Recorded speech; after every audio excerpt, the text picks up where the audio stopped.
gina lamhin ba ichi taro hanuba hanubi tang taro hana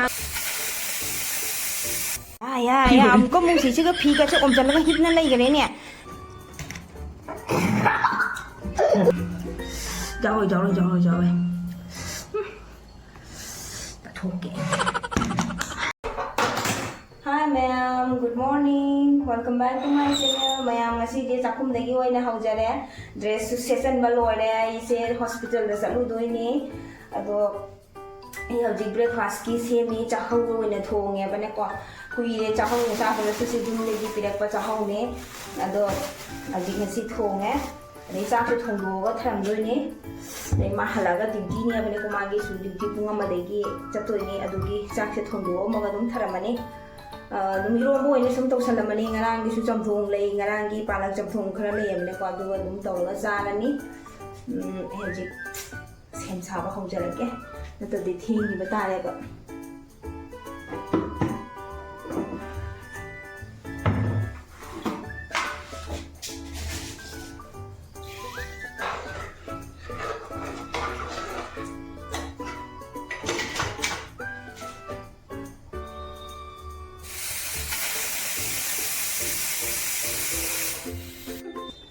ai jan ba na tummi ba ko tum si jeng ma di a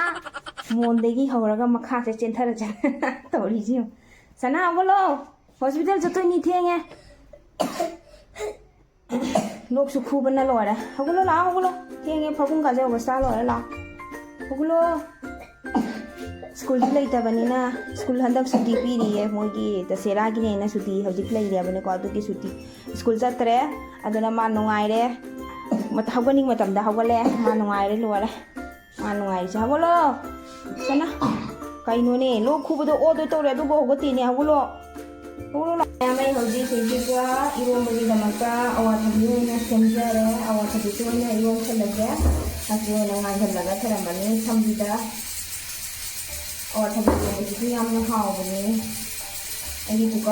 ai iromba se sida leire awa thabi leire nga matu mase masu leiramne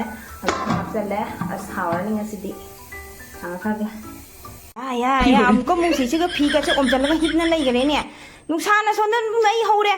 hogolo haraga dum papa la ga ngai na num ne papa lak pa ka chatu le mini ne thenge ne hogolo ne nang bo ai ma oi sana hogolo ai ba hogolo hai ni ne tharo on na lein he hogolo ni theng khare ne mayam iromba loire ngase da leire awar thabi ironba se haurani chani nge tin bu jot le dos mai salaga tharamage mayam ai jengan ba loina thokle thoklaga mafam famna leiri mapanda mapa macha jum na sabuni aina chaki angang gi mu sui thabagi jahi manga phabagi sui thabagi do che do portre ba adu do loba chakhi ado moini lakri ai gi loire moini ngai ri ji A few minutes later. May hoji mapanda thokla ka phamni ha thabak information ba lore ni kanam tholakte angang sing gi sananari walking chanari mayama magi friend hinge jam gra poni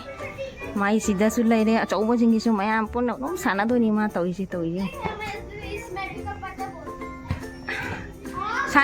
adugo mayam akoi hoji sandagi amuk market ta lae do sisiga bazar da tholakwa matamda sige tawrami pendal sana su leirame durga puja gi ado siga budi durga puja tawde tawtraga su akoi gi navratri gi dum puja tawbodo adunya ba ko ado durga gi pendal su sadana leirame siga ina sum ucharakpani mayam da akoi hoji lai se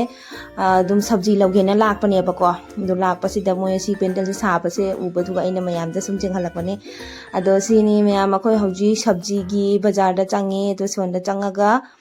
sabji gi bazar ngatani ba ko ngasi gi dis ngasi se budi sabji bazar oide do su saturday nimit katani ba ko sabji gi bazar ori se ado ngasi do khoi do dum sabji le hewde aidana lawba lakbani ado se da leire sabji mayam amai ole sida ado ji changaga leire The next day. Ichanu pana asigi tharoi hamba adegi nung asibu khullaga pulai mapandagi mai mi ase sona jawi सोनाजावे माकन चामथोग bathroom द साबुन का तो चामथो थमनि मिसे Jenga लगे जेबो माचाम चमकदा चामथो बलोरे थम करे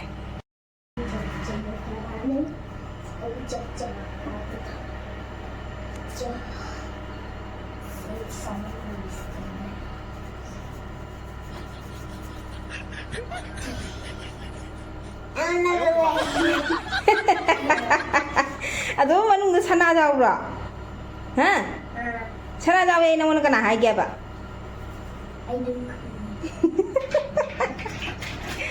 मथौ लेतदना सि पुसलागा जबरा चेनबा नंग पुसलैनि नंग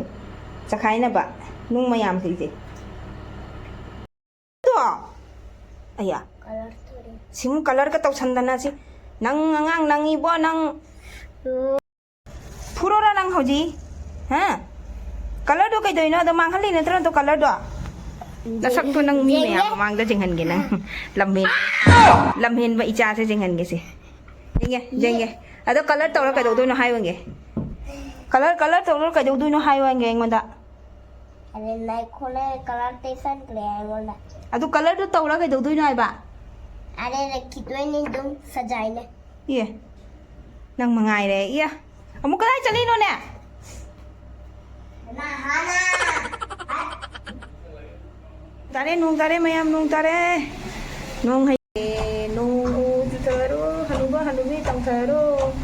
खाना ngang ngồi nghe nhầm mà hay nè rồi mình cũng chúng ta đã đi nong जुतरो हनुबा हनुबी तंगथरो là cái nó hay bị đồ lang jin mà tôn thum hắt lô nó còn nụ nình miss với em tàu đi nong तारे ma'am quy như lấy mong khăn để mong để quy trên này ngonเลยquy trênนั่นแน่เอาquy cái mảng cuốn xí ta nè quay mảng cuốn xí ta cả khăn là cái nè xí xe lôi phun nó lấy cái gì quy như trên này tàu đấy đi nào mua evening snacks si mung dal siga adigegi chanaga atingba si samda jarage tinau lấy đấy tinau chai challa tomato duga thabi leire sida thabi mo hapsalla moro atikpa padigong thum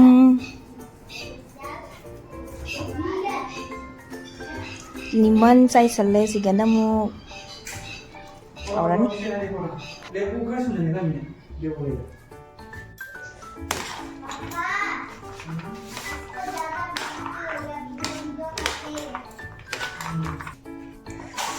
as haurani me sa ba ho jarage lao snacks lo da ma'am सीधा ले रे evening की snacks item और अजी लाओ नंग चागा already now नंग चागा लसना मोकी आवे नंग चागा माउदी तुम ही नंग वाला नंग ID apple की मोची ना एप्पल लो सागो उई ले गन में आमना उद्री तुई हाय हाय ते ini engang में आमना बड़ो ना हाँ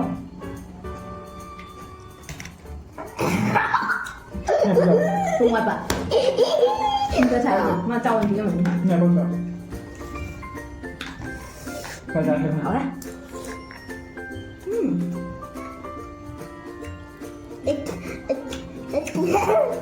Lắm em nhớ nè.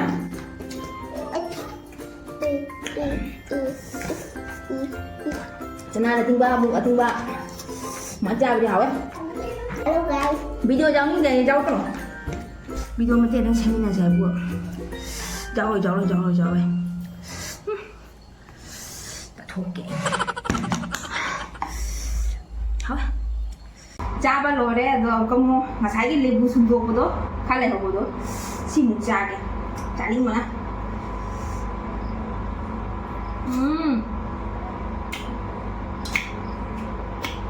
tùm nào hậu ấy mà khôi nhà dung ra lúc bây giờ con lebu này chỉ có lấy mà tăng xin nó ngay rồi tập hai mà lấy mà sủng mà hậu ấy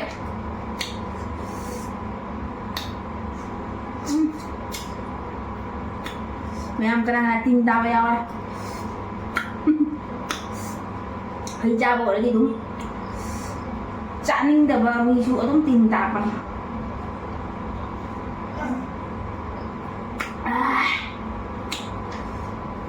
ꯃꯌꯥꯝ ꯑꯩꯒꯤ ꯚꯤꯗꯤꯑꯣꯁꯦ ꯂꯦꯕꯨ ꯆꯥꯕꯁꯤꯗ ꯂꯣꯏꯁꯤꯟꯖꯔꯒꯦ